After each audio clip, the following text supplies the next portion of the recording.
Сегодня участники проекта «Академия права» посетили Верховный суд Чувашской Республики для того, чтобы познакомиться с судебным процессом. Таким образом, они могут воочию посмотреть, какие у нас залы судебного заседания, как работают судьи и вообще аппарат Чувашской Республики.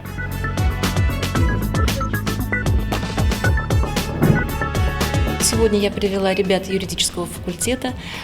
Девочки учатся у меня на 2-м курсе.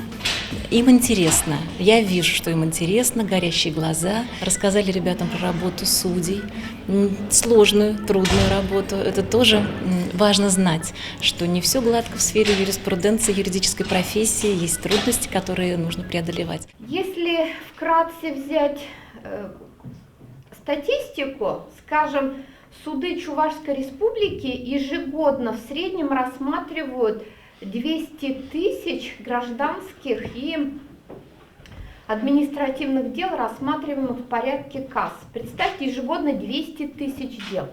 Больше всего понравилась экскурсия по залу судебных заседаний. Также нам провели замечательную экскурсию по музею Верховного суда Чувашской Республики.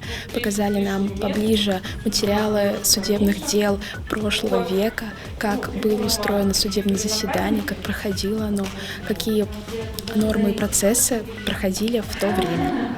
И вообще я благодарна тому, что наш институт включен в этот проект «Академия права».